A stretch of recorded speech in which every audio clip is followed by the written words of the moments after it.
Ladies and gentlemen, Moon Platoon, welcome to the technical analysis room. This is the AndrewMoMoney person in front of you. This is Professor Meatball right here. And if you guys are looking for AMC analysis, it's going to be in the second half of this video. I will be putting a timestamp in here this time around. Thank you for the reminders, those of you. And thank you for those of you who caught in the comments. Make sure to stick until the end because we do have some data to dive into, as well as some important news about $10 billion in losses from the Archegos disaster from a couple of weeks ago. Now we're actually finding out exactly who is going to lose a good amount of money and who stands to gain something. But first things first, let's look at some technical analysis of where GME has gone today. So first things first, 200,000 shares available to borrow, right? Not zero, which you're going to find starkly contrast where AMC is in the second half of this video. We have tripled the amount of calls expiring in the money this week from yesterday. This was the very bullish price action from GME.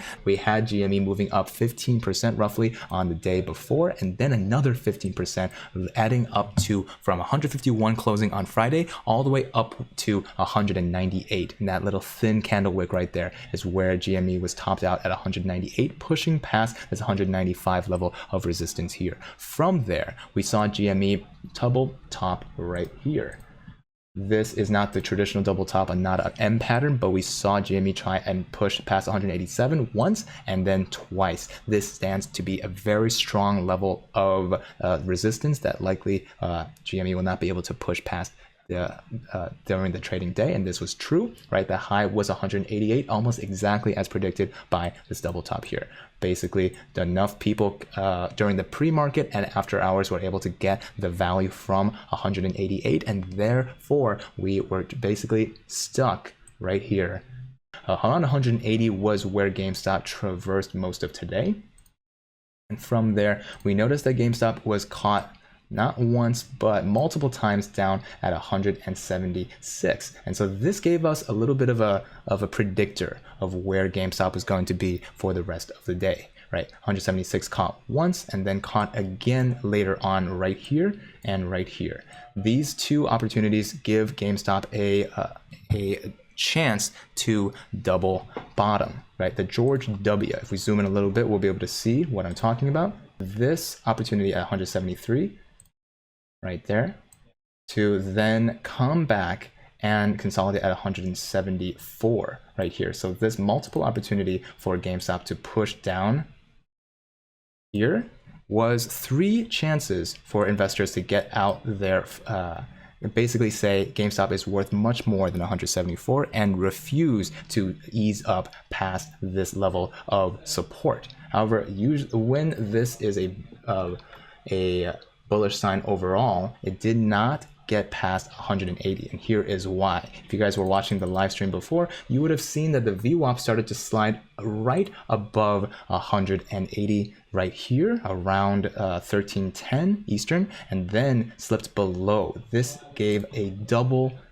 level of resistance here, not only from the 180 mental barrier, but also the technical level of resistance. So that is 2 barriers right there, but also the VWAP now serving as the third and final barrier. This is essentially the Tupperware lid of no return. There is too much from these 3 populations of traders that would have indicated bearish a rejection at 180 multiple times, not just once there, not just twice there, but 3 times rejected at 180. Now, usually this would be a bad news bears. It would be a triple top or double top at the very least, but GME was at the very least successful enough to stay above 176 where it currently lies. We are going to, at the end of this video, play a clip from someone who invests in GME that got on CNN Money, and we want to see exactly what the mainstream media wants to portray the current investor as, someone who is holding on tight.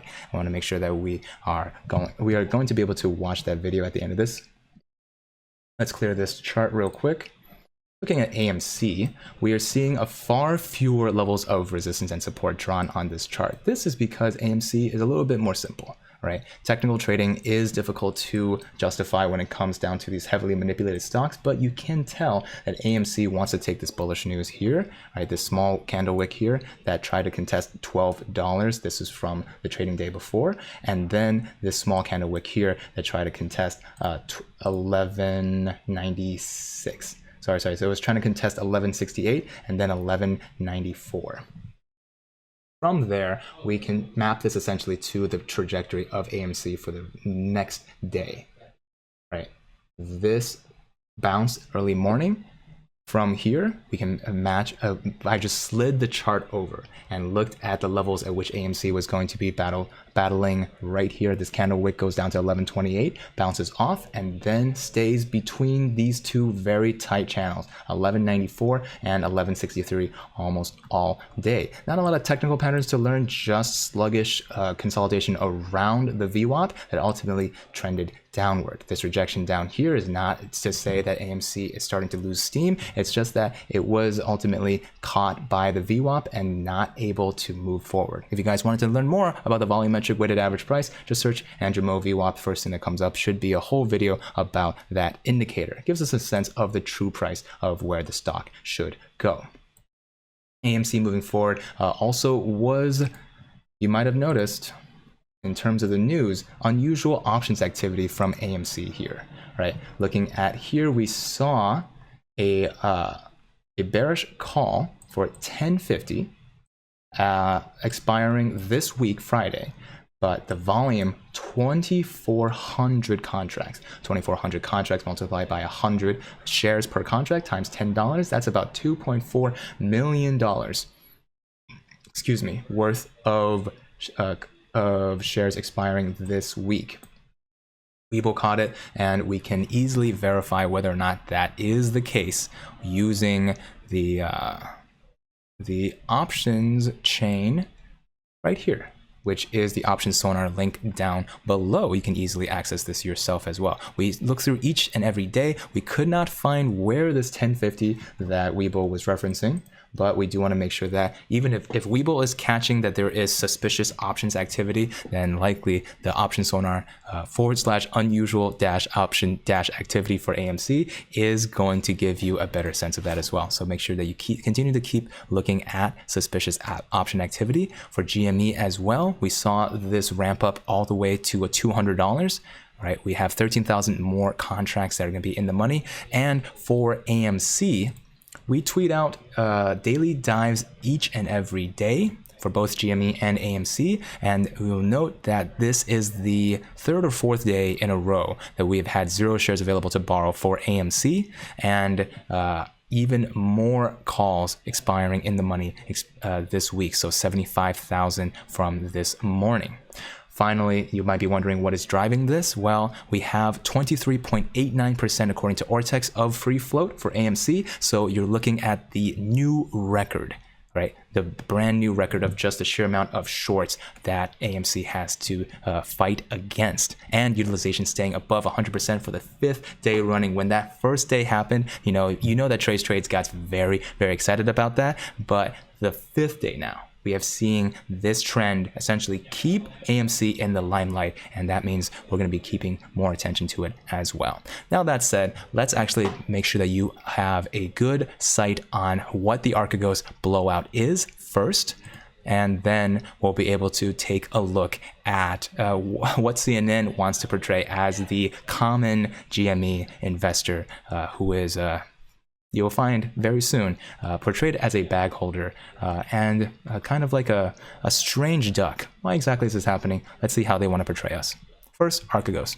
A multi-billion-dollar loss. We're talking $10 billion, in fact. That's the hit that Wall Street has taken due to the collapse of Archegos Capital. UBS, the latest bank to reveal its exposure, a worse-than-expected loss of over $770 million. Paula Monica has been keeping tally for us. Nomura also caught in the web here and announcing their loss today as well.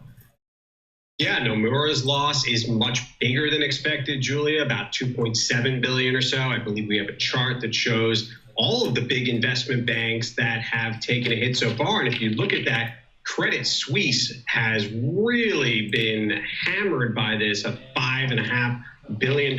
So, the majority of the Archegos losses that are tied to Credit Suisse. We've seen some executive shakeups there, management moves as a result of this debacle. And it's really shining a light, Julia, on the murky business of family offices, these wealthy individuals who are running their own money. They're not as regulated by the SEC as mutual funds and hedge funds, pension funds. And we've seen this blow up because they made bad bets that went wrong on huge media stocks like Viacom, Discovery, and some Chinese internet companies.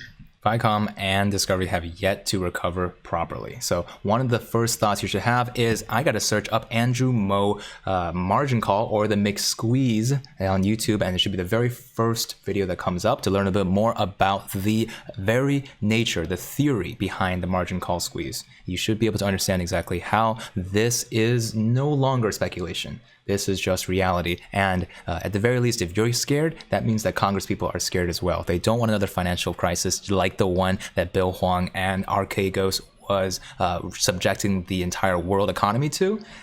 And certainly, if you were an investor in Viacom, you're probably pretty angry and continue to be angry as of right now. So that is more information about the Archegos collapse. And finally, as promised, how does CNN want to portray the common GME investor? Well, Mr. Hyper evolved version of Austin Tobit here to talk about AJ Vanover. Let's take a look. Maybe. The last time we talked on camera, you had not sold your GameStop stock. Is that still the case? Still the case. So tell me, why are you still holding on? Well, I'm holding on to it because right now I'm actually selling covered calls against my stock. So I'm kind of earning income on it weekly. I originally got into it similar to Keith Gill's reasonings, where it was a value play, and it was definitely an undervalued stock that was going to increase over time. And I'm still bullish on it at the current price levels. I've actually kind of been acquiring some shares this week even. So tell me, why keep trading in general? I mean, you made all of this money, enough to change your life. Why keep playing this game? Why not take your gains and move on? Well, the original plan I had was to start trading more and kind of do that as a living. So currently what I'm doing is keeping the stock as assets and then just using that to sell covered calls against it, or I'll sell cash secured puts. And the idea is just to collect the premium weekly, and then I can use that to reinvest or So this is a fairly standard trading practice. Can be very dangerous if you don't know what you're doing, but you can make money off of premiums of selling covered calls with the shares that you have, and not only in GME, but in any stock. So if you want to learn a little bit more about this interview, it does go on for about 2 more minutes, just generally talking about his $300,000 portfolio, talking about how he's making money off of these GME shares, and he's just not that impatient for it. I think that is a good message, and some people in the live chat and the comment section might not think that this person is a real investor in GME, if that is a difficult bar to reach. I don't think that this person is lying so much as CNN wants to frame him as a bag holder very, very much. And this person's really not budging. He's saying, I'm making money off of it. I know how the stock market works. I can get out anytime I want, but I'm not going to. And I think that is a pretty darn good hodl strategy that we've heard before. So if you guys appreciated that breakdown, I would also appreciate you guys check out these people from the Moon Platoon right to my left, and the Gorillionaire and the Meatball the Space Legend tiers that have either pressed that join button or that Patreon link down in the description below. I also want to thank the fact that some of you have already taken advantage of the learning tools on this channel, right? The TA 101 video is coming out very, very soon. So if you guys want to be able to start learning how to do technical analysis like the one that we just showed you here, or how to do some technical research, that is one of the best ways to do it. Getting 2 free stocks from Webull in the description down below, $250 of free Bitcoin in the description down below, as well as Cheat Code, a algorithm tool that we use often for experts to beginners. I hope you guys have found some value in this technical analysis. If you did, please throw a thumbs up in the chat. We're looking for 1,400 likes on this video. And if it's not quite there yet, please tell us which like you were in the comment section.